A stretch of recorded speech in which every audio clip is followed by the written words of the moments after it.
So Peter asked me about a week ago to do this talk for him. He had to be out of town for today and tomorrow, but he'll be back. So if you have a lot of questions, when he gets back, you can ask him. Got it. So let's kick this thing off. A little bit of history where the stereotactic approach came from. One of the earliest reported that Peter and I could find was from Horsley and Clarke in 1908. This was in rhesus with a millimeter glass plate, and they used this to guide surgery of cerebellum, and we thought that this would be a very nice introduction to show you that stereotactic approach has been around for a long time. Now let's jump forward a bit.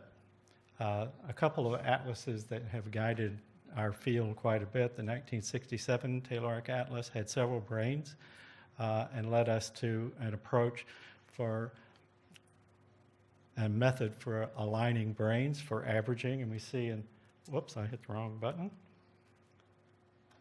Go back. Here we see some averaging looking at SMA functional response distribution across multiple brains after normalization.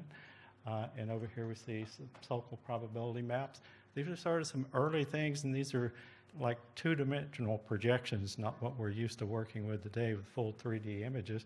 But we've based what we do in the future now on these approaches. One of the earliest ways to spatially normalize brains was developed at WashU by Peter Fox, Joe Perlmutter, and Marcus Rakel, and they used a sort of a, yeah, I keep hitting the wrong thing. They used a little grid and they x-rayed it and they came up with a schema to find the ACPC line from the skull landmarks. Of course, we have a lot better ways of doing this now, but this was an early stage. And Peter was telling me that while this worked quite well, people didn't get very excited about it because they didn't see any real advantage in it until they published this next paper showing that in a spatially normalized space, you could improve the signal-to-noise ratio or reduce the noise and detect things that, just like you did in image averaging with repeated images, but in this case across images using spatial normalization for alignment first. And we see, whoops. I'm getting it. Back one. So we see how much the noise level drops off. There's a predicted level and then a measured level, but we know when we average across these images, and these were PET images, so they're relatively noisy. So what does it mean to adjust a brain to the Taylor Atlas brain space? Here I'm showing you the general schema. We have to do something to orient the brain to match the brain in the atlas, and then position and size. And this approach has been around for many years, and early on it was done manually, and where people would identify the mid-sagittal and the ACPC manually and then adjust the brain to a fixed size. Now we use automated approaches,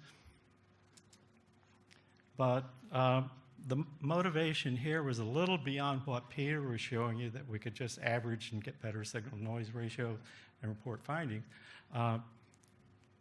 There was a lot of information that you had access to in this particular brain atlas, in particular Brodmann area labels, in which you could address by coordinate. And we'll see later on how we do that nowadays.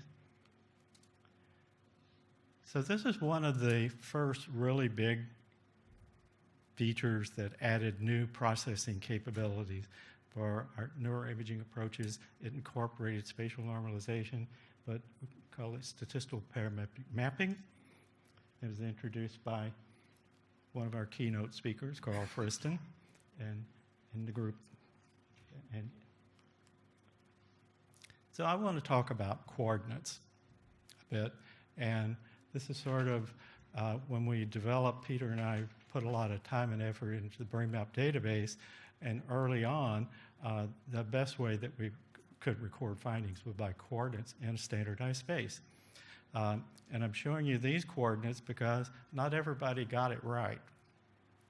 If you'll notice, in the right M1, it says x is negative, when in fact, this is a right-handed coordinate system, plus x, plus y, plus z.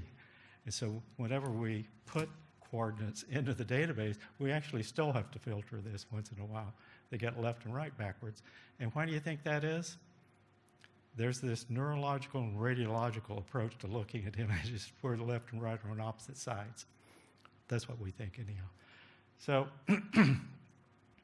in terms of using coordinates, we got a little more advanced, and here's a case in which they're showing not just the location, a number of clusters here with different kinds of tasks, and they're showing you a coordinate that associates with it. When it's a cluster, it's usually just the maximal z-score.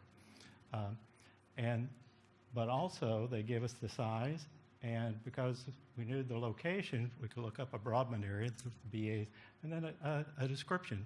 So coordinates sort of gave us a pointer into other things, but they could be combined with regional results as well, which were reporting the centroids of regional changes. And we kept advancing and advancing, and if you take a look at coordinates, this is a large number of coordinates just taken from the BrainMap database, plotted on standard brain that we use for Taylor-X space. It's called the Collin brain. And you see that most of the time, they actually fall within the brain. And most of them are in cortical regions, not necessarily all of them. So this was another major change in the way we could approach, another tool that allowed us to use coordinates in a very interesting way. It was introduced in 2002 by Peter Turkeltaub, and he called this method activation likelihood estimation. And what he did, he looked at a number of PET studies based on speech, and at each location, instead of using the coordinate, he generated a 3D distribution with a Gaussian function for each coordinate. So it spread it out into a more continuous distribution that he was able to threshold and produce these activation likelihood estimation mappings. Now, this was interesting, but Peter told me, I thought when I first looked at this, he was validating it with fMRI. And what Peter told me was he was validating the fMRI with the BrainMap data, that this is one of the first cases of showing that PET results and fMRI results were somewhat consistent. Oops. So the ALE method is extremely popular in our field, and we see there's been a tremendous number of people who've added to it, and you might notice at least one other person sitting at the desk over there in this list, Simon. But Peter started off in 2002, Angie Laird in 2005, and all the way up 2016, and there'll be more discussions on this kind of approach. So this methodology has been refined over the years. And look what can happen if you come up with something really, really novel, and it was novel. In 2017, Peter Turkeltaub won the Norman Jesper Prize for Behavioral Neurology. 15 years later, so don't get in a hurry right after your major discovery. So we have him to thank for kicking this off, but a lot of people have benefited from this approach. So let me talk a little bit more about the BrainMap database. Peter and I have worked on this for many years. We started back in the late 80s, so we've been working with it for 30 years or so, and we only had coordinates way back then. But why could it be a good environment for meta-analysis? Well, we start off, we have a bunch of coordinates, and the database organizes things that the coordinate data literature. So if they don't report coordinates, it doesn't go in the BrainMap database. And just to give you an update, we've put now over 3,000 papers completely coded, more than 16,000 experiments documented with over 75,000 subjects and over nearly 130,000 coordinate locations. There's a lot of stuff in this database now. And so you can actually use it to go back and search it for various things. More recently, we started adding in structural data, which is mostly about disorders or lesions. And you can see the numbers we have here.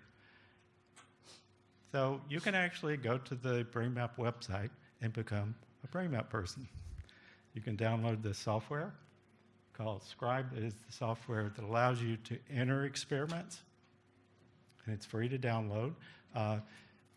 And when people enter these experiments, when they get finished, it gets submitted, and it goes through a quality control review at our site just to make sure. And sometimes we have to get back and forth several times.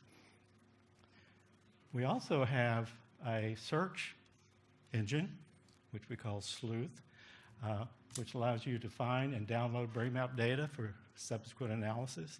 You get to pick what you want to download and set up search criteria. And also we have this neat named ale called Ginger Ale that will do ale for you based upon searches. So let's move along here. Maybe. Oops, where did we go? This is just a description of the BrainMap database structure a little bit. I want to move to this one showing just under the behavioral domain all the kinds of things that got coded in here. And then here's the search that you could do.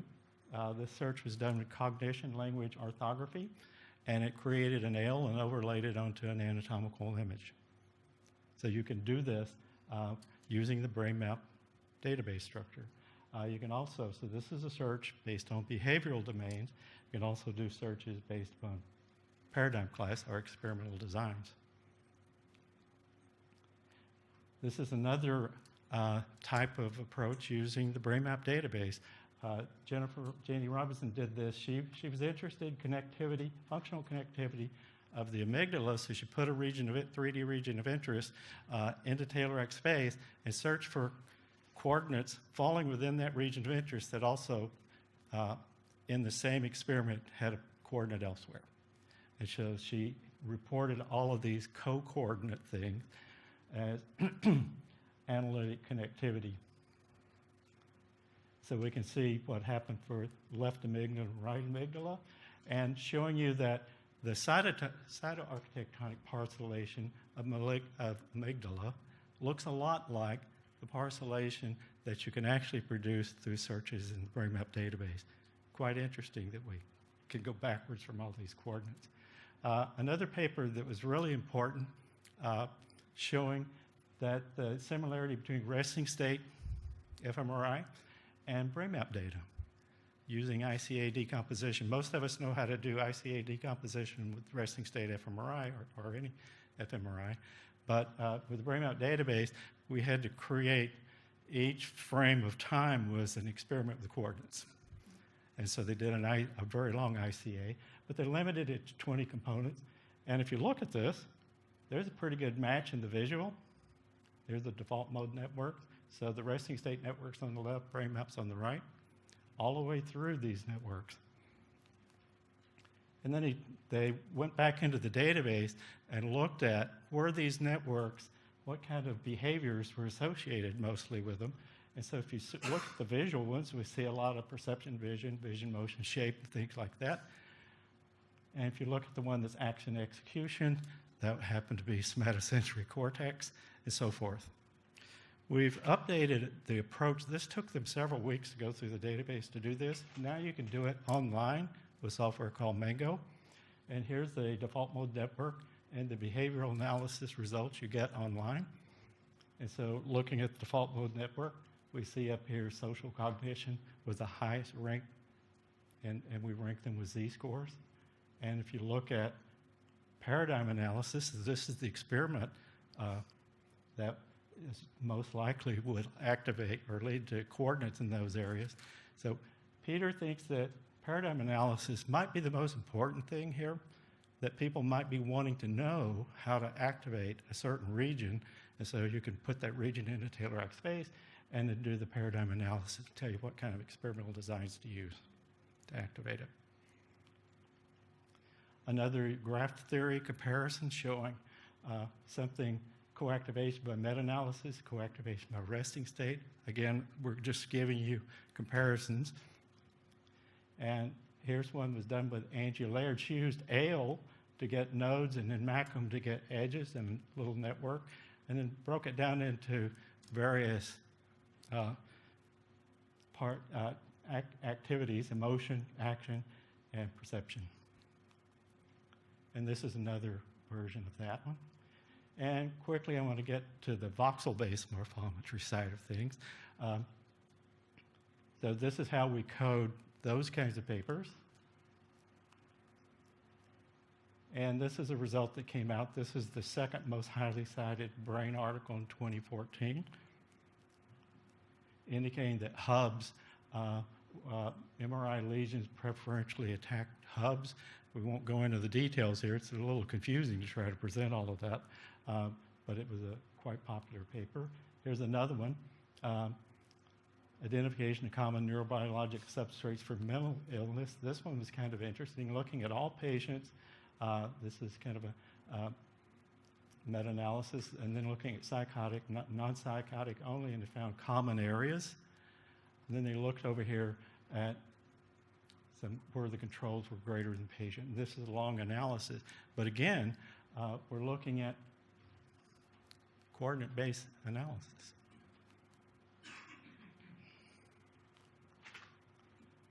So this was a very sort of adventurous one to compare the ICAs we could get from voxel-based morphometry with those from the functional database. So I showed you there were two parts of the BrainMap database, and you see that there's a fair amount of correlation between some of the anatomical features, and then we get into auditory, visual, ultimately down to sensory motor. But the anatomical and the functional databases are representing something sort of similar. Oops, let me finish. Ow. Well, I think it's a good place to stop anyhow. So I'm sorry that Peter couldn't be here to, there we go. So this is very complicated to look at. Yeah, I know, time's up. This is very complicated to look at. So we created just one more of these. So this one shows diseases. Notice the graph on the top right. These are diseases that associate with this area. It doesn't say that this area of the brain has a disease. It just says that those diseases have been reported with high likelihood in this area. And we'll leave it at that. So thank you. And we're saving questions for the end, is that right?